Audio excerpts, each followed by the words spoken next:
Digimon is an obsession I've held on to for my entire life. Even though so many see it just as a Pokemon ripoff, the original Digimon anime far surpasses Pokemon's in terms of quality. Like, I don't even think that's a hot take, it's just true. But unlike Pokemon, which originated from some of the best-selling video games of all time, and later becoming the highest-grossing media franchise of all time, Digimon, including its origins, continue to be more obscure. I've said it before, but Digimon began as an extension of the Tamagotchi brand, the iconic electronic pet known worldwide for being demanding and stressful. For the most part, Digimon are the exact same. Existing on a screen that's 32 pixels wide and 16 inches high, the Digimon hatch from an egg and live their life on a timer. Depending on how you raise them, they'll turn into any number of different forms as they grow. It would be all too easy if Agumon just turned into something cool, like Greymon or Tyrannomon,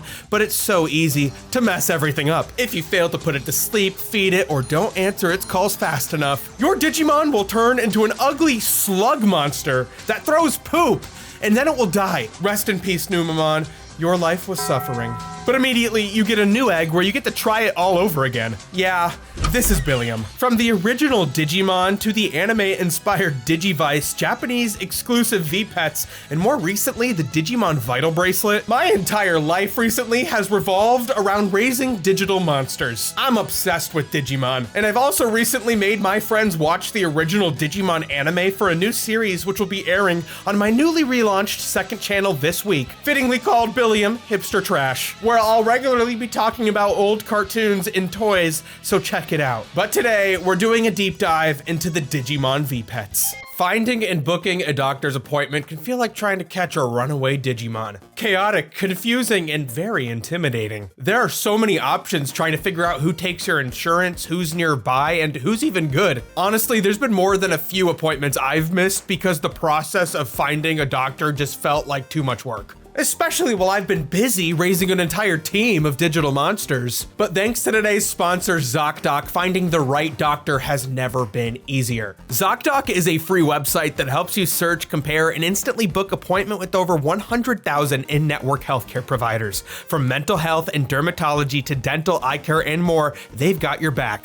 You'll be able to see reviews from other patients, doctors nearest to your location, whether or not they take your insurance, and when the soonest appointments are available. A couple years ago, I spent months trying to find a good psychiatrist who could connect me to the help I needed. But once I finally found the right fit, I never worried about it again. To this day, I am relieved knowing she is a reliable part of managing my health. I don't have to worry about that one. Finding a doctor you trust and can work with is so important. And why I think it's so great that ZocDoc is able to make this process easier and more accessible. No more surprise out-of-network bills, no more endless Google searches, just a few clicks, and you can book an appointment often within 24 to 72 hours. While looking around, I even found some same-day appointments with highly rated doctors that are close by. So take care of you and make your health a priority and go to ZocDoc.com/Billiam, also linked in the description, to find and book a top-rated doctor today.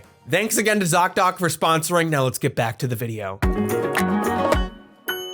The original Digimon V-Pet was released in September of 1997 and released in the US for $14.99. In contrast to the Tamagotchi's smooth egg, the Digimon has this cracked brick texture with the screen being framed by bars and a lock because the Digivice is a cage. These aren't babies to nourish, these are fierce beasts that have to be contained, with the main difference between Tamagotchi and Digimon being the Digimon's ability to connect to each other and fight, which is really cool when you start discovering all the different devices that are compatible with each other. The US only got one version of the Digimon, but in Japan there were 5 major releases, each of which introduced 14 new monster rays. I've mostly been using the 20th anniversary Digimon from 2017 because it includes the Digimon roster from all 5 versions, plus bonus eggs, and it includes the ability to battle other Digimon without having to connect to another device, which makes obtaining certain evolutions much easier. One day is a year in the Digimon's lifespan, with the entire life cycle lasting less than a week. Your Digimon hatches from an egg within a minute, and if it survives, will go through 5 stages of life,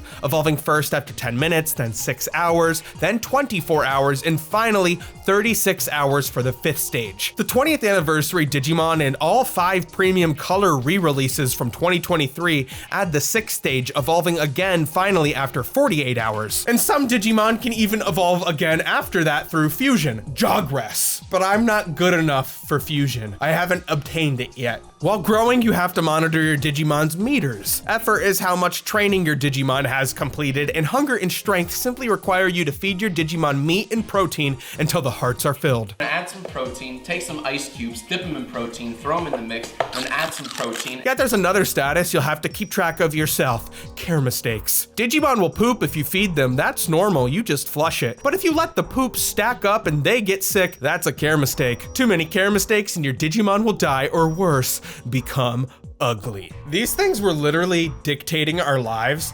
I brought them to a family dinner, my girlfriend's family dinner. I had to explain to my girlfriend's family what I was doing playing with toys at the dinner table. But I had to tend to them because one mistake could ruin everything you've worked for. Digimon all have different bedtimes, usually between 8 and 11 p.m. If you don't turn off the light or tuck them into their blanket, that will be a care mistake. Digimon can literally die from no blankie. And no matter what, Digimon wake up at 7 a.m. Get your ass out of bed and feed the Digimon. But the problem is, if your Digimon goes to bed at 11 p.m., you really only get this 8-hour window where the Digimon's asleep, and you don't want that to be during the day because then your Digimon will be awake while you're sleeping. And they say 8 hours of sleep is how much you should get, and the Digimon gives you literally no wiggle room. So changing the time does not fix the problem. They'll start to call out to you, and if you don't take care of them within 10 minutes, that's a care mistake. You can mute the device, if you have school or work or,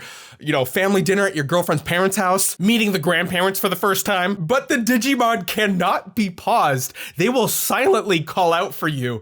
They will silently die. I forgot to clean their poop before they died, so there's just like 2 gravestones and a huge pile of shit on my Digimon. Training on the original V-Pet featured a guessing game of sort. You command your Digimon on the right to send an attack either high or low as the Digimon on the left attempts to block. It seems like a 50-50 shot, but if you spam low every time, you will win most training sessions, which go best 4 out of 5. Version 2 introduced a new kind of training that the 20th anniversary borrows. You simply spam a button to fill a gauge to the top of the screen and then your Digimon attacks. But if you're raising 2 Digimon at the same time on the 20th anniversary, they will play the original minigame together. The challenge of the toy really does come from trying to raise specific Digimon. Some Digimon need to be trained heavily, some need to be taken care of perfectly, some Digimon need to be abused just a little, and some need to be overweight. You can experiment through trial and error. That is a fun way to use this thing, but there are so many thorough guides online, such as the Digitama Hatchery on Humulos, and so many Digimon to raise that I think using guides is fine. Using the guide does not mean you're gonna succeed the first time. It's a demanding toy because that clock keeps ticking. You cannot undo a mistake and you cannot speed it up. If you get a Digimon you don't like and you want another one, you either have to reset the toy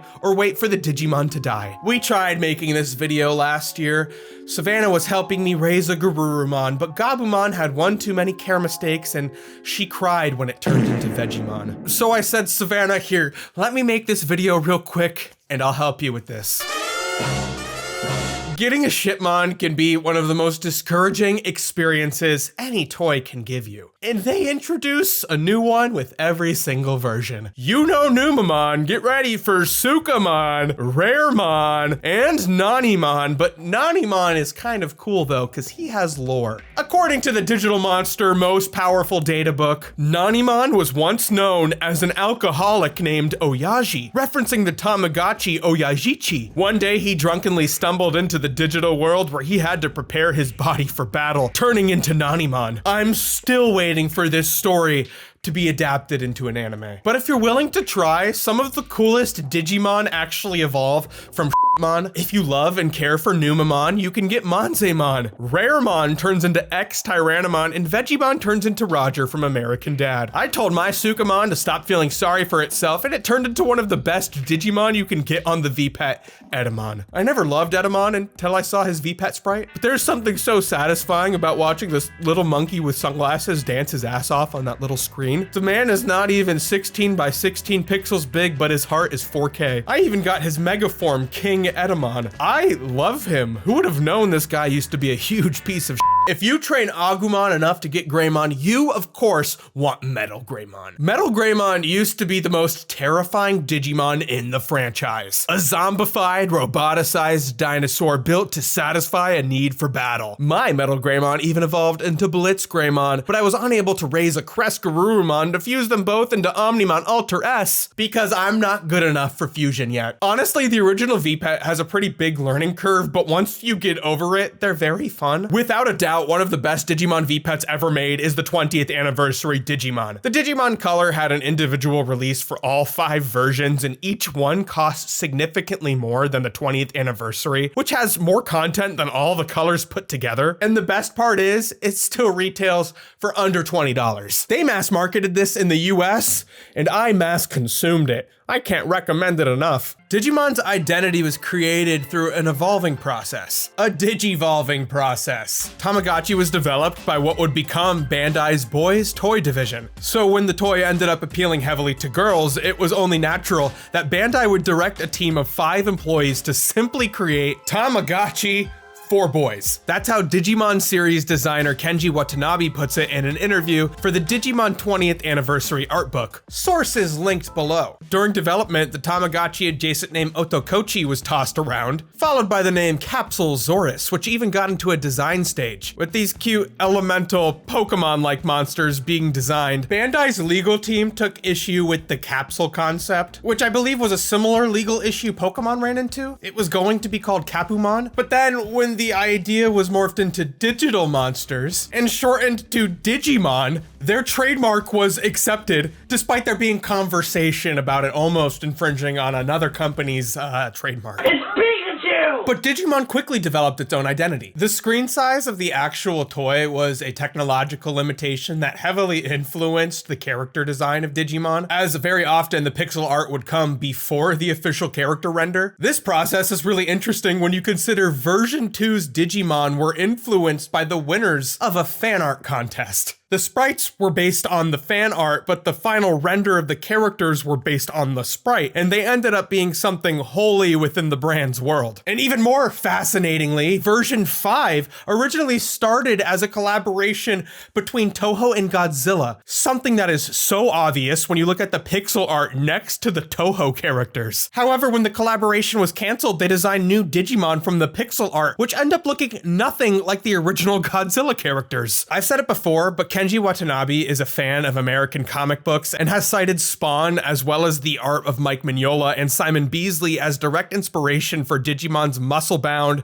weapons-drawn characters. A creature like Andromon with its skulls, weaponry, zombie-like appearance, and clear inspiration from the Terminator would never work in the world of Pokemon. It's wholly its own thing. Much of Digimon's fictional world was developed after the success of the first toy and was communicated mostly through outside material such as magazines and the internet, something that is wonderfully documented by the Digital World Archive run by Ravelmonte. The world of the original Digimon VPET takes place on File Island, observable through all the different backgrounds on the toy and later explorable through the game Digimon World, which I have a whole new appreciation for after seeing how it adapts the VPET mechanics. The fictional world of Digimon started influencing the creature design really quickly, and by the time the follow-up toy came out, the digital world had become the focus of the marketing. The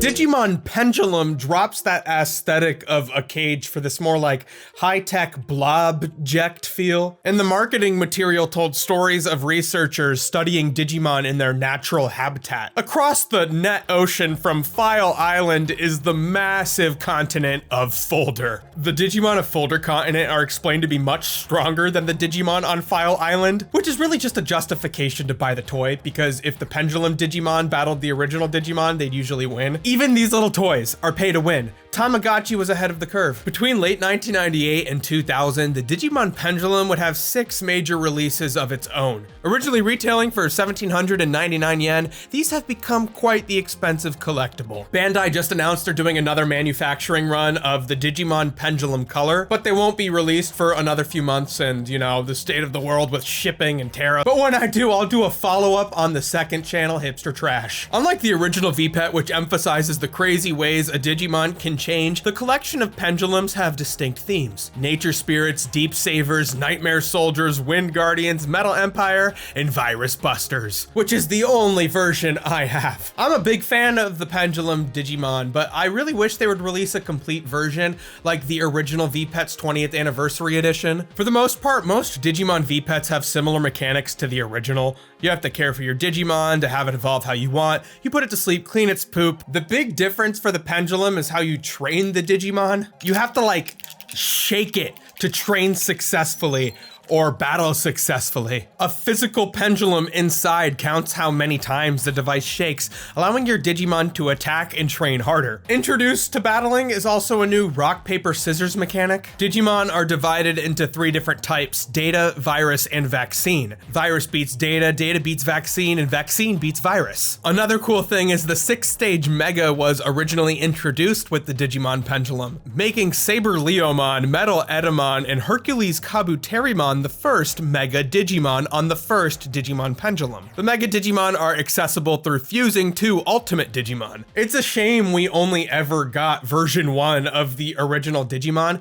because the Pendulum is sort of like a missing link between the toys and the anime for American fans, with many Digimon from the anime being introduced in a Digimon Pendulum right before their appearance in the anime. But if anything is going to remind me of the anime, it's going to be the Digivice, which we did get, but this is the Japanese version. Introduced in the anime Digimon Adventure, when I hold this toy, it gives me a little nostalgic, imaginative kick. In early Digimon manga, the Digimon was a toy that came to life, but the anime made it feel more magical, with Digimon and their digital world being new concepts to the cast of kids. And the design of the toy reflects that, with this sci-fi, blobject, futurism sort of look. The symbols are written in the fantasy language Digicode. Digimon has been called the best isekai, and I'm like, yeah, that and Lost. Releasing in 1999 and originally retailing for $12.99, I was so relieved to find out that this V-Pet is primarily a pedometer, and that you can only make progress forward. There are no major care requirements from your Digimon, and they do not die. You just have to take walks and win battles to progress. You help your Digimon battle by mashing the buttons as many times as you can right before fighting. You start with any of the 7 children's Digimon, unlocking the rest as you go, with later versions incorporating Gatomon, who of course was introduced in the middle of the series. I picked Palmon and easily got Togemon after winning 10 battles. I was getting really close to unlocking Lilymon after winning 15 battles, but out of nowhere, my Digivice reset and all of my progress was lost, just like that. That's what I get for playing with a toy that's almost 30 years old. So like, you know, the Digivice toy as a pedometer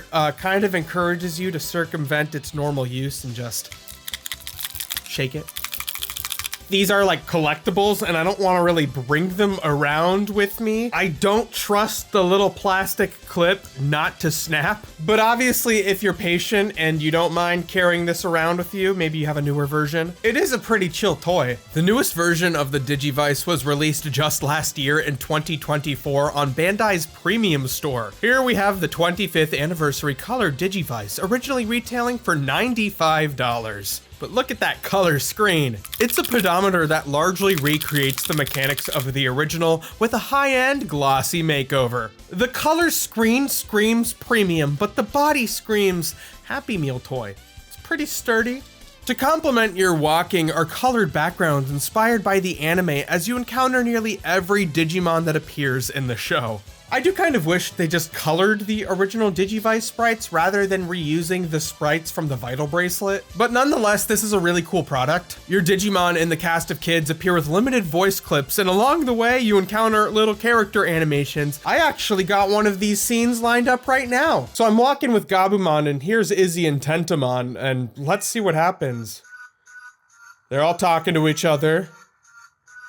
Everyone's having a good time. Gabumon looks happy. And then Izzy's like, yeah, that's great. And Tentamon, he could be feeling anything. And that's resolved. I cleared it.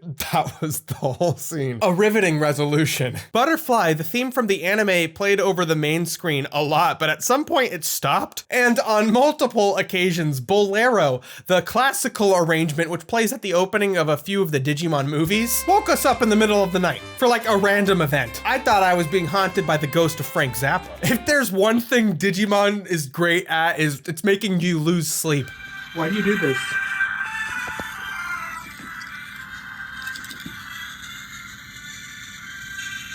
I appreciate the virtual map, and I really appreciate the battles. There's a rotation of challenges instead of just needing to mash the button. Sometimes you mash it, but sometimes you shake it, and sometimes you gotta hit the buttons in a certain order. There are cosmetic items you can unlock for your Digimon, as well as items that help you. The best part is you can increase the speed of your walk just by going to the settings. You can make 1 step 5 steps, which means I have to do this a lot less. I'll definitely be progressing through this until the end, so if you want to hear more about that, stay tuned for the second channel. They're at least making one more color Digivice for the 25th anniversary of the sequel show, Digimon Adventures 02. But here I have the original model, the D3, which originally retailed for $12.99 to $14.99. You'll have to excuse the yellow ink. About a year ago, I decided to buy this one to save some money, and now I hate it so much. There have been a few releases of the D3 to match the ones in the show, but the blue one features Wormmon and Vmon as Digimon companions, and like the original Digivice, this thing is a pedometer, so the D3 stands for Digimon Detect and Discover, and within the story of the anime is a necessary tool to unlock Armor Digivolution. The more steps you do, the more DP you gain, which acts as a currency, allowing you to train and use the Detect function, which you use to collect Digi-Eggs. You ever realize how much DP Digi-Eggs cost these days? I can barely afford any Digi-Eggs after a day at the factory. There's an electrical field detector in the antenna, and when you put it up to something generating power, like any power adapter, like I've had a lot of success using like the middle part of a cable, there's Digimon in here. So you put it up to a power adapter and press catch, getting you a piece of a Digi-Egg. Each Digi-Egg has 3 pieces, and there are 10 to collect total, unlocking a whole line of armored Digimon for each of your partners. What's cool is in the show, each Digimon get 2 exclusive Digi-Eggs, and they don't ever get any more evolutions than that. But the D3 lets you see what would happen if you mix and match different Digi-Eggs with different Digimon. For example, in the show, Vmon can only turn into Flamedramon and Raydramon, but here he can turn into Sagittariusmon, Sethmon, and even little old Honey Beemon, and more. You can unlock your Digimon standard evolution as well. Careful Googling XVmon. People really like XVmon. Once again, you travel through a virtual map, battling Mons, and then your Digimon will be able to sassily dodge all of the attacks. Just a little horizontal flip. That's so sass. But mainly, I like collecting the Digi-Eggs. I like getting close to electricity. I like to feel it in my teeth. It's so cool. This might be my favorite Digivice. Releasing in 2001 and retailing for about $14.99 British pounds, the D-Ark is based on the Digivice introduced in the 3rd anime series Digimon Tamers. The new gimmick is the card scanner as featured in the anime. Swiping a card unlocks items to equip your Digimon with. The items help you in battles you'll encounter on your walk because this thing is a pedometer. So the US versions of the Digivices are all slightly different than what I've been showing you. I've been using the Japanese versions because they're easier to get and have a bigger screen. But the US edition of the D-Ark was called the D-Power, and because it came with an exclusive PC game, it retailed for $29.99 to $39.99. The two devices are more alike in style and function than the other Digivices, except the D-Power has a 2.5mm adapter to plug into a serial port. On the D-Power, I chose Renamon, and on the D-Ark, I choose Guilmon. You traverse the map, and your Digimon digivolves as you progress to the next stage. Stage 1 takes 8,000 steps until a boss battle, and if you lose a fight along the way, 500 steps are subtracted from your total, so it could really be way more than 8,000 steps. Every subsequent stage adds 1,000 steps, so you're just sentenced to weeks of doing this.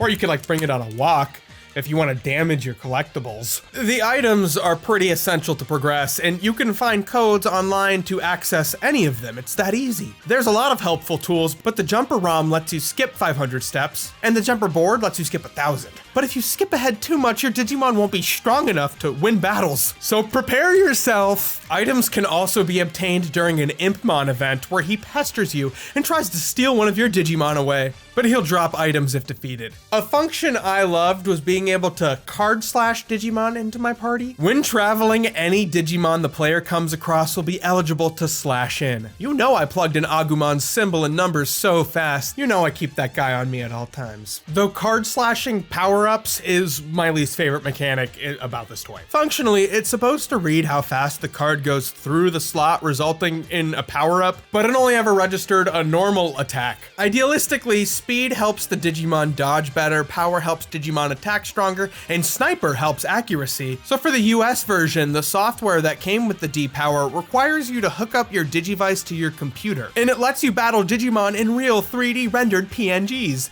Neat. Digimon Expert Lost in Translation Mon has a wonderful video guide for getting the old software running on newer computers. Unfortunately for me, much troubleshooting and many cable purchases later, I could not get my software to work. The last thing for me to troubleshoot is getting a new Digivice, so this one will have to wait till later. So released in 2002 and originally retailing for a much more modest $14.99, the Digimon Detector is modeled after the Digivice featured in Digimon Frontier. So we're out of pedometer territory for a second. These things had me feeling like Metal Greymon shaking my arm. Digimon Frontier is an odd duck in the franchise. The characters turn into Digimon rather than being partnered with them, which is actually really cool. Don't ask me what I think about the rest of the show. The Detector allows the cast to scan data called fractal codes to obtain new forms and fix corrupted data. And how that translates into a toy is there's a scanner at the top of this device that lets you scan barcodes to collect Digimon. Once again, there were different versions. In the US, the device integrated much more with the Digimon Detector card game, which had inputtable codes on top of all the cards. But in Japan, this toy worked much more like the US toy scanners. All you have to do is scan different barcodes to collect and battle Digimon. I initially did not have a lot of luck finding Digimon, so I went online and printed out a list of barcodes, which helped me speed up the process a lot. But now it feels like cheating because I just have every Digimon you can get, and it really was that easy. Here in America, you couldn't really get most Digimon V-Pets without importing them yourself. We got the Digivices, but we only got version 1 of the original V-Pet. However, in 2021, the Digimon X was widely released in the US, retailing for $19.99. This new gen Digimon V-Pet is built in the same body as the 20th anniversary Digimon, adding new elements and recycling elements from the Digimon Pendulum X, released in 2003.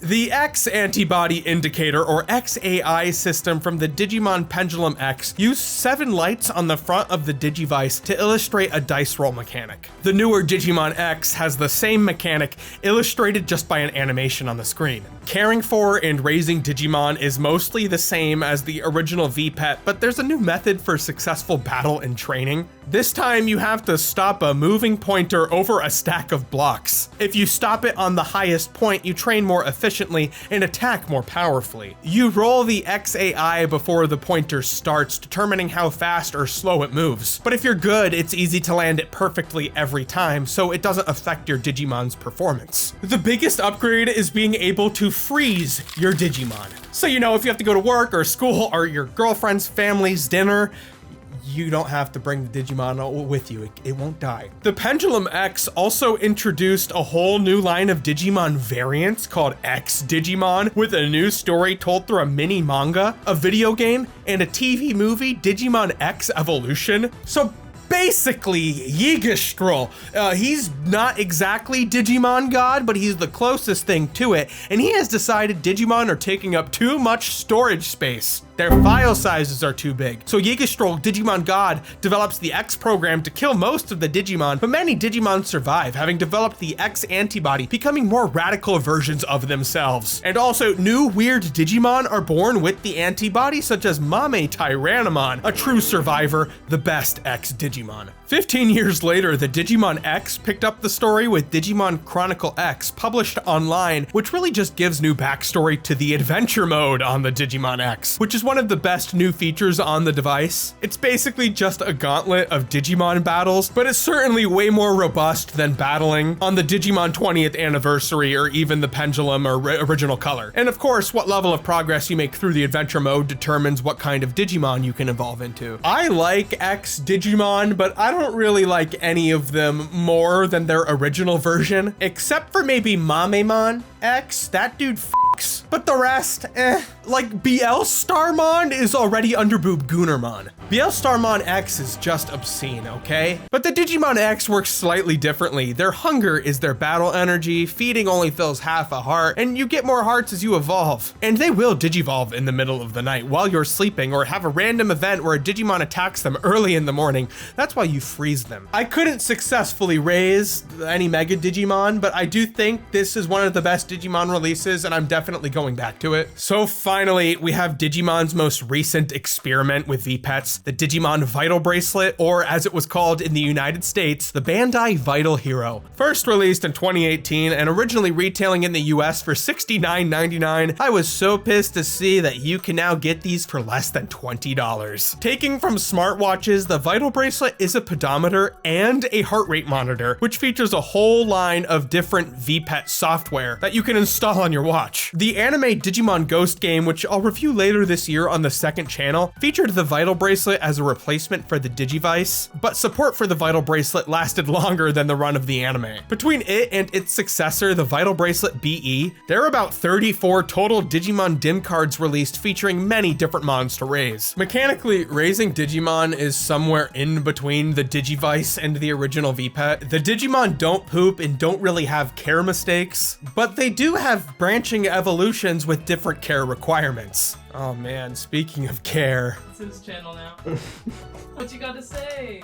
Requirements include raising your vital stats to a certain point, progressing through the mission mode, and winning trophies. So naturally, you want to train it a lot and go on a lot of walks. The US had a few DIM cards released, including the new exercise-themed Digimon Pulsemon, who had a whole line of exercise-themed evolutions. But later there was a Batman DIM card. Bruce Wayne, a grown man, can be your virtual pet. In Japan, there were even tie-ins for My Hero Academia, Ultraman, Demon Slayer, and more. The best DIM card collaboration they did was with Metabot, because they created some unique crossover characters between the two series. Something they've now done again with Monster Hunter and Godzilla. You bet they're reusing those version 5 sprites. Your heart rate will determine the quality of your training as you complete the Vital Hero's daily missions, including basic exercise and fitness goals. The now defunct special mission was only available through the VB Arena app, but the most prominent feature is the adventure mission included with each DIM card, which has you going on progressively longer walks, battling harder and harder bosses. The only way your Digimon dies is if it can't read your heart rate, so if you die, the Digimon dies. So if you want to take the wristband off, make sure to put your Digimon to sleep every time. The BE model has a much more straightforward option for training. Squats work towards evolution, crunches work your HP, punches train your attack power, and sprints train your battle power, or how likely your attacks will land. I was excited about the Vital Bracelet because I was already working out a lot before starting this video. The kind of workouts it wants you to do really are more efficient to just like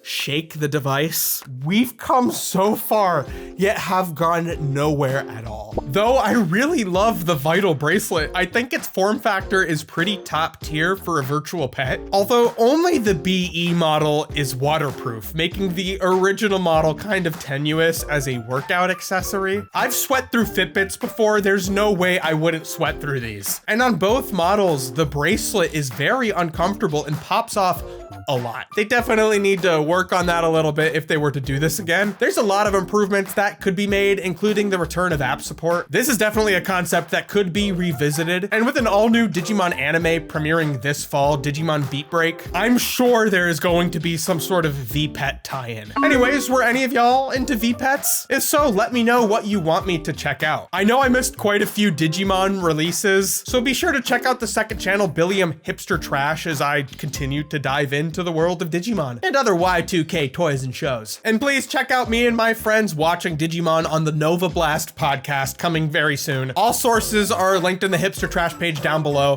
Thanks for your time. See ya.